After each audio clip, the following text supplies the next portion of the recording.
Okay, today we are going to talk about how to write an argumentative introduction. Your objective is to write a proper introduction for your argument. Your success criteria: if you do these things, you will be successful today. I can and will identify the parts of an introduction for argumentative writing. I can and will write the counterclaim to my claim statement. I can and will finish the introduction by using the claim I wrote for day one. And finally, I can and will reflect on how I am doing with this process. So, when you look at the objective, you want to know how to be successful. So, the first thing you want to think about, number one, do you have at least 2 Roman numerals on your outline? That means you have 2 main ideas and key details on there. So you need to answer these questions. Number 2, do you have at least 2 key details under each main idea? Number 3, do you have a title under each Roman numeral? So the last letter under the Roman numeral should be the title of the article. And number 4, are you ready to work on your introduction? If the answer is no, stop right now, get caught up on your other work. You cannot move forward until you have 1, 2, and 3 totally completed with really good information. When you look at the success criteria, what might get in the way of you completing all success criteria today? So if you have to identify parts of an introduction, if you have to write the counterclaim, if you need to finish the introduction by using the claim you wrote for day one, or if you need to reflect. What might get in the way of you completing all the success criteria today? What can you do to overcome that challenge? Okay, let's talk about the parts of the introduction. What do you need to include in a proper argumentative essay introduction? So here are the parts. So your Roman numeral 1 is now going to be your introduction, and I'll talk you through how to make sure you get that up at the top. You should have under A your hook. How are you going to grab the audience's attention? B should be the background information, and C should be your claim statement, which you should have written on day one when we first started talking about argumentative writing. So let's look at an introduction for our example argument, dogs versus cats. So remember, which makes the best pet, dogs or cats, and that's been our example this whole time. So we're going to look at the hook, background information, and claim for that argument. So the hook, you can use questions, statistics, or just fun facts. Here is an example in regard to the dog and cat argument. Have you ever been around a dog? They are so friendly and love to interact with people. That could be how you grab a reader's attention. Background information, you need to ask yourself, what does my audience need to know about dogs, or about revenge, or about forgiveness? Like, what background information might they need to know before telling them what your argument is? Here is an example. Because I said dogs are better than cats, here's the background information about dogs that they need to know. Dogs have lived with humans for more than 12,000 years as a hunting companion, protector, friend, and object of adoration. Dogs have evolved from wolves into over 400 different breeds available today. There are some societies that do not believe dogs are the perfect pet, and some even use them for food. So, my claim statement was, dogs make better pets than cats because they are more social, they are protective, and they keep you active. Right now, try to recall the 3 parts your introduction needs to have. Write them now. So, we identified the parts of an introduction. Now we're going to talk about the counterclaim. How do you do the counterclaim? Once you have your claim with 3 reasons, which are your main ideas, you need to address the counterclaim. Counterclaim in an argument identifies the opposing side's view. What is the other side going to say to try to prove you wrong? You need to try to anticipate what they're going to say to try to win the debate. Think about what you found as you researched both sides. So when you researched both sides, what did you find about revenge and forgiveness? Oh, excuse me. So remember, we had a claim, we have written out main ideas. Now we are looking at the opposing argument. So the claim was dogs are better than cats.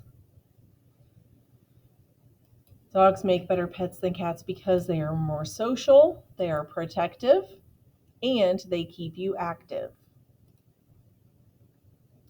So first, we need to think about what supporters from the other side would think. So we need to think about what people would say is better about cats. Some people would say cats are better pets than dogs, and we need to know their reasons for thinking that. So some people might say they are less expensive, they are less work, they are more independent animals. So we want several reasons why people might think cats are better. Then it is time to crush their argument. That is the last part. So if you look over here at number 3, it says, however, this claim is invalid because think of a reason that supports your claim and proves that the other side is wrong. So if I'm trying to say dogs are better than cats, I can look at all these reasons, and here's what my response could be. Having a cat can be just as expensive as having a dog. It all depends on how much money you're willing to spend on your pet. So how much money you spend on your pet really is up to you. It's not some determined amount of money. So the counterclaim in an argument identifies the opposing side's view. What is the other side going to say to try to prove you wrong? So number 1, what is your claim statement? Revenge is better for our community or forgiveness is better for our community? Number 2, what is the other side of the argument? What will the other side say is better about choosing either revenge or forgiveness? So you probably need your research for this. You need to really educate yourself on what they might say. Next, you need to write a great topic sentence for your counterclaim paragraph. So here's what it could sound like. Some people may think cats are better pets than dogs. However, having a cat can be just as expensive as having a dog. It all depends on how much money you're willing to spend on your pet. So we've taken their claim, cats are better pets than dogs. We have taken maybe a reason, like they say cats are less expensive, and we're going to crush it. However, having a cat can be just as expensive as having a dog. It all depends on how much money you're willing to spend on your pet. So, right now, try to make a list of all the points the other side might use against you. A hint might be to open your research document. Get all those points someone might use against you. So that means if your side is forgiveness, why are the people on the revenge side going to say revenge is better? And if you're revenge, you want to know why the people on the forgiveness side say forgiveness will be better. Make that list now. Now I want you to try to write the first draft of your counterclaim. So remember, it starts with what the other side says. Some people may say revenge is better for our community. However, and you need to write a reason why it's not, or the forgiveness side. Okay, next we need to finish the introduction by using the claim you wrote for day 1. So remember, you have a position or a claim. You're either on the revenge or the forgiveness side, but it's not your claim is not just revenge is better or forgiveness is better. Remember, we're talking about how it relates to our community. So revenge is a better choice for our community, or forgiveness is a better choice for our community. What are your reasons? What are those main ideas to support your claim? So if it's the dog and cat debate, they're more social, they are protective, and they keep you active. So what are your 3 reasons, or these would be the main ideas from your research? So forgiveness is a better choice for our community because what are those 3 main ideas? Now you need to write your counterclaim. Even though dogs typically cost more money, they are better than pets than cats because they are more social, more protective, and they keep you active. So, well, this is actually your claim. I'm sorry, addressing your counterclaim. So this claim is thinking about what people will say when they think cats are better. So they think cats are less expensive pets than dogs. So in the claim at the bottom of my introduction, I am addressing that already. Even though dogs typically cost more money, they are better pets than cats because they're more social, more protective, and they keep you active. So you want to address the counterclaim in your introduction.